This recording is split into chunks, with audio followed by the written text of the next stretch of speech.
ఓం గం గణపతయే నమః. హాయ్ ఫ్రెండ్స్, అందరికీ నమస్కారం. అందరూ ఎలా ఉన్నారు? ఈరోజు కార్యక్రమానికి స్వాగతం, సుస్వాగతం. ఈరోజు పంచమి అనగా దగ్ధయోగం. ఈ దగ్ధయోగం సందర్భంగా ఏ ఏ కర్మలను ఆచరించాలి, మరియు ఎటువంటి పూజా విధానాలు ఆచరించాలి, మరియు సాయంత్రం ఎటువంటి పరిహారాలను ఆచరించాలి, అలాగే దగ్ధయోగం సందర్భంగా ఎటువంటి మంత్రాన్ని పఠించాలో ఈ వీడియోలో మనం స్పష్టంగా తెలుసుకుందాం. వీడియోని ఎక్కడా స్కిప్ చేయకుండా చూడండి. అలాగే ఈ వీడియోను చివరి వరకు చూసి చాలామందికి షేర్ చేయడం ద్వారా వారి ఎన్నో సమస్యలు పరిష్కారం అవుతాయి.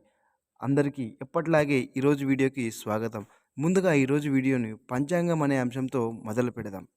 నేటి పంచాంగం తేదీ 30/1/2024 శ్రీ శోభకృత నామ సంవత్సరం, ఉత్తరాయణం, హేమంత ఋతువు, పుష్యమాసం, కృష్ణపక్షం, పంచమి, నక్షత్రం ఉత్తరా నక్షత్రం, వారం మంగళవారం. తదుపరి సుభాషితం అంశం గురించి తెలుసుకుందాం.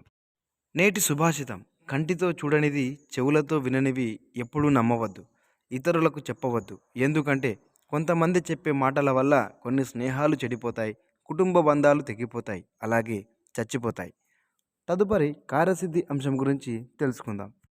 ఈరోజు కార్యసిద్ధి అంశంలో మనం ఇప్పుడే చేయవలసిన పూజా విధానం అంశంలో చేయవలసినది ఈరోజు ఉత్తరా నక్షత్రం మరియు దగ్ధయోగం, పంచమి, మంగళవారం. ప్రత్యేకంగా ఈరోజు అందరం సరస్వతీదేవిని పూజించాలి. సరస్వతీదేవిని పూజించడం వలన మనలో ఉన్న అజ్ఞానాన్ని దహించి జ్ఞానాన్ని ప్రసాదిస్తుంది ఆ తల్లి. ఈరోజు మన ఇంట్లోనే మన కోసమైనా లేదా మన పిల్లల కోసమైనా మనం ఏ వృత్తిలో లేదా ఏ పనిలో ఉన్నామో ఆ పనిలో ఏకాగ్రత పెరిగి మనకు సిద్ధించాలి అని, లేదా ఇంట్లో చదువుకునే పిల్లలు ఉంటే బాగా చదువుకోవాలి అని విశేషంగా ఈరోజు ఇంట్లోనే సరస్వతీదేవి విగ్రహం ఉంటే లేదా సరస్వతీదేవి ఫోటో ఉంటే రోజ్ వాటర్ పన్నీరుతో కాస్త అభిషేకం చేసి అమ్మవారికి తెల్లటి పుష్పాలతో అర్చించి అమ్మవారికి గంధాన్ని అలంకరించి తెల్లటి అన్నంపై కాస్త పాలు పోసి అమ్మవారికి నైవేద్యం చేసి సరస్వతి అష్టకాన్ని కానీ లేదా సరస్వతీదేవి యొక్క శ్లోకాలు కానీ లేదా ఓం సం సరస్వతే నమః అంటూ 108 సార్లు 108 పుష్పాలను అమ్మవారికి పుష్పార్చనతో సమర్పించాలి. ఇలా చేస్తే తప్పకుండా ఆ సరస్వతీదేవి యొక్క అనుగ్రహం సంపూర్ణంగా మనపై మరియు మన పిల్లలపై ఉంటుంది. అందరూ తప్పకుండా ఆచరించే దివ్యమైన పూజా విధానం తప్పక ఆచరించండి. తదుపరి మంత్ర ప్రభావం అంశం గురించి తెలుసుకుందాం. ఈరోజు మంత్ర ప్రభావం అంశంలో మనం దివ్యమైన మంత్రం గురించి తెలుసుకుందాం. ఈరోజు పంచమి, దగ్ధయోగం. దగ్ధయోగం అంటే దహించేది. దహించేది అంటే మనలో ఉన్న అజ్ఞానం, అహంకారం, అంధకారం, అనాచారం, వ్యసనాలు ఇలా అన్నిటినీ దహించి మనకు ఒక రక్షణలాగా ఉండాలని ఈ మంత్రాన్ని జపించాలి. ఓం దుం దుర్గాయై నమః. ఓం దుం దుర్గాయై నమః.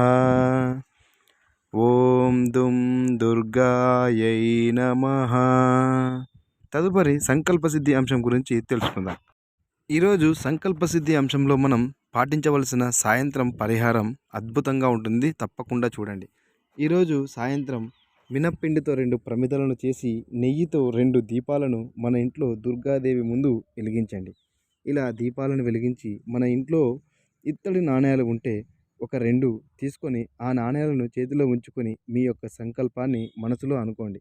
మీ సంకల్పం ఏదైనా సరే, భార్యాభర్తల గొడవలైనా, ఎవరికైనా కోపం ఎక్కువగా ఉన్నా, ఎవరైనా విడిపోయిన వారు కలవాలి అన్నా, లేదా తెలిసి తెలియక పాపాలు ఏవైనా చేసి ఉంటే వాటి క్షమాపణ కొరకు ఇలా సంకల్పాన్ని చేసుకుని తదుపరి ఒక్కొక్క నాణ్యాన్ని ఒక్కొక్క వెలిగించిన మినప్పిండి దీపంలో వేయండి. ఇలా ఒక్కొక్క ప్రమిదలో ఒక్కొక్క నాణ్యాన్ని వేసి మరుసటి రోజు ఉదయం ఆ ఇత్తడి నాణ్యాలను తీసుకుని వెళ్ళి ఏదైనా దేవాలయంలో హుండీలో వేసేయండి.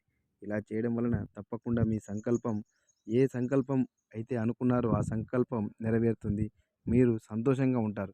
తప్పకుండా ఈ దివ్యమైన పరిహారాన్ని అందరూ ఆచరించండి.